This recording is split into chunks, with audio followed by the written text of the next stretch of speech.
You passed the exam. You updated your LinkedIn. You waited for the interview requests, and they did not come. Or worse, they came, and you still did not get the offer. In the next 14 minutes, I'll show you exactly why this happens, what hiring managers are actually looking at when they see your certification, and the 5 reasons certified candidates keep getting rejected. Stick around for the last part, because that is where I lay out the complete checklist that gets you out of the trap and into the offer letter. Let's get into it. Here is the uncomfortable truth about IT certifications in 2026. Hiring managers do not use them as a decision. They use them as a filter. When a recruiter sees CISSP, the Certified Information Systems Security Professional, on your CV, or CompTIA Security Plus SY0701, it tells them one thing: you have baseline knowledge. That is enough to get you past the applicant tracking system and onto the shortlist. But once you are in the interview room, your certificate is no longer doing the heavy lifting. You are. And the data backs this up. The 2025 ISC2 Cybersecurity Workforce Study surveyed over 16,000 practitioners and decision makers. 59% of organizations reported critical or significant skill shortages within their teams. The jobs are out there. The demand is real. But 88% of those same organizations reported experiencing at least one significant cybersecurity consequence because of those shortages. Read that again. The problem is not a lack of certified people. The problem is a lack of people who can actually perform the work. That gap is the certification trap. So what are employers actually evaluating once you walk through the door? 4 things, really. First, can you solve real problems? Not textbook scenarios with one clean answer, but the messy, ambiguous situations where the right move is not in any study guide. Second, have you actually used the tools? Knowing what a SIEM does is very different from having tuned Splunk alerts at 2 in the morning during a live incident. Third, can you communicate risk to people who are not technical? Senior roles demand this. No multiple choice exam tests it. And fourth, do you understand the business context? Security decisions are business decisions. Employers want people who get that, not people who quote NIST at them. A 2026 Pearson study found that 78% of employers chose professional certification as their leading upskilling investment. So they believe in certifications. They are not the enemy here, but they expect you to bring a lot more than a pass mark to the table. A quick breather. Let's make sure that landed. The certificate gets you the interview. Everything after that is on you. Now, let me walk you through the 5 reasons certified candidates still get rejected. I have seen every one of these on the hiring side, and I have probably been guilty of a couple myself earlier in my career. Reason number 1. They stopped learning the day after the exam. The exam is a snapshot. It tests what you knew on one specific day, but the field moves fast. CompTIA has already announced updated Security Plus SY0701 objectives taking effect in July 2026, adding AI security threats and federal compliance mandates. If you passed your exam a year ago and you have not kept up, your knowledge is already drifting out of date. Reason number 2. This is the single biggest reason certified candidates fail interviews. You can recite the CIA triad in your sleep. But can you walk me through a time you actually responded to an incident?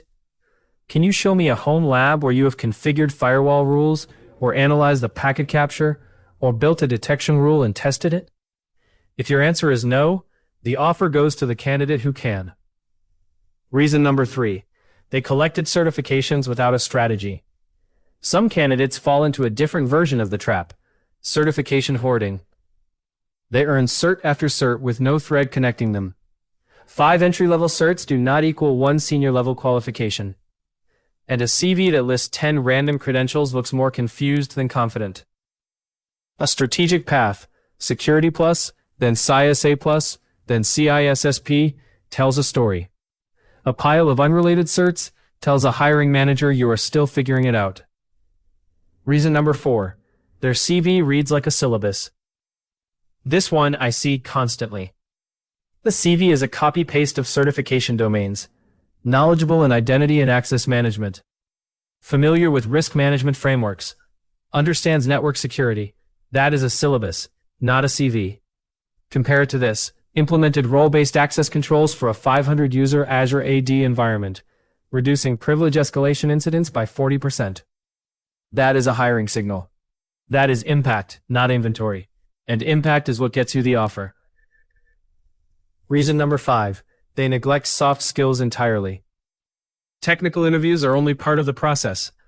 Plenty of candidates with strong technical fundamentals get eliminated because they cannot articulate their thought process, cannot collaborate, or cannot translate findings to a non-technical stakeholder. The ISC2 study flagged AI and cloud security as the top urgent skill gaps, but communication and leadership were consistently called out as the differentiators between candidates who got offers and candidates who got polite rejections. Quick breather. That was a lot. Let's take stock. The certification trap is not one mistake. It is 5 overlapping mistakes, and every one of them is fixable. So how do you actually escape the trap? Here's the playbook. Step 1. Build a home lab. You do not need expensive equipment. A free tier AWS account, VirtualBox on your own machine, and a handful of open source tools is genuinely all you need to start. Set up a Hyper-V. Simulate phishing in a sandbox. Deploy a deliberately vulnerable virtual machine and practice incident response on it. And document everything as you go. That documentation becomes portfolio material, which leads us nicely to Step 2. Step 2. Create a project portfolio. GitHub is not just for software developers. Create repositories that show your security work, firewall configuration scripts, incident response playbooks you have written, vulnerability assessment reports against intentionally vulnerable targets like DVWA or Hack the Box, automation scripts for common SOC tasks. A portfolio is the single fastest way to prove you have moved past exam prep into genuine practice. Hiring managers love this. They will literally click through it before they click into your interview. Step 3. Pursue certifications strategically. Pick certifications that align with the role you actually want, not the ones that look impressive on LinkedIn. 3 quick examples. For a security analyst path, Security Plus, then CISA Plus, then CISSP. For a cloud security path, AWS Cloud Practitioner, then AWS Security Specialty, then CCSP. For a penetration testing path, Security Plus, then Pentest Plus, then OSCP. Each step builds on the one before it. Each one signals deeper capability. And do not jump straight to advanced certifications without the experience to back them up. Hiring managers notice when someone holds a CISSP but cannot explain basic incident triage. Step 4. Get hands-on while you are still studying. This is the move most candidates miss completely. The best time to build practical experience is during your exam prep, not after it. Do not just memorize acronyms. Practice with scenario-based questions that force you to apply the concepts. Performance-based questions, or PBQs, on exams like Security Plus and CISA Plus exist precisely to test this. Candidates who drill PBQs consistently outperform candidates who rely on memorization every single time. Step 5. Network with intent. Join cybersecurity communities, attend local meetups, get involved in capture the flag competitions, the CTF events. A huge percentage of jobs get filled through referrals before they ever hit a job board. A hiring manager who has watched you solve problems in a CTF or seen you contribute thoughtfully in a community is far more likely to take a chance on you than one who only sees a CV. So far, so good. Let's keep moving. Now, I do want to be fair here.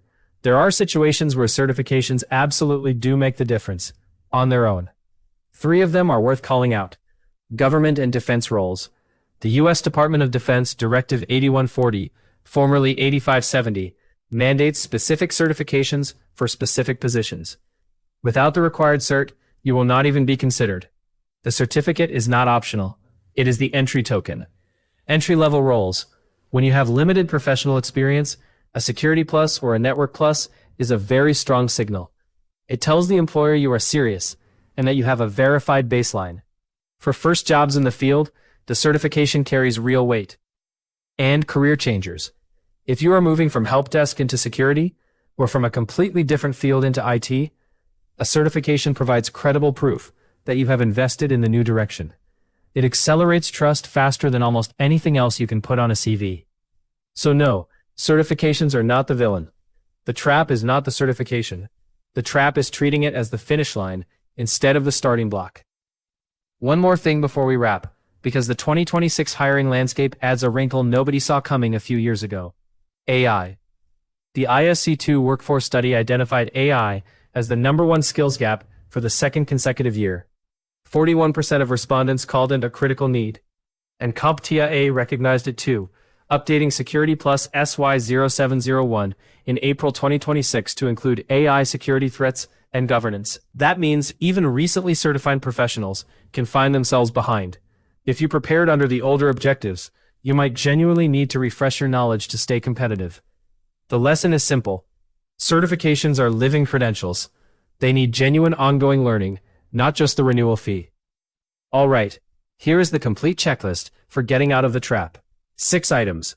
If you can tick all 6, you are not a candidate hiring managers reject. You are a candidate they fight over.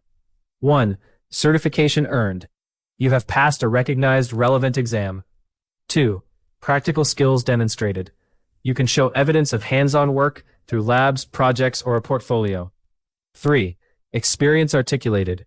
Your CV describes what you have done, not what you have studied. 4. Continuous learning visible. You are engaged with the community, contributing, attending events, staying current. 5.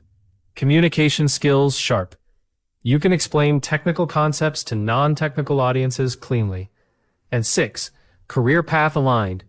Your certifications, your experience, and your target role tell one coherent story, not 3 different ones. 6 boxes. If you tick all 6, the certification trap does not catch you. If you are missing 2 or more, you now know exactly where to focus. That is the full picture. If this was useful, hit subscribe. We publish certification strategy, exam prep, and career content every week, all designed to get you both the cert and the job. And for practice exams, scenario-based questions, PBQ labs, and study guides built to develop the kind of capability that hiring managers actually pay for, head to CertCrush.app. That is CertCrush.app. Create a free account and start practicing the way the exam and the interview will both test you. Thanks for watching. Now go pass that exam and then go get hired.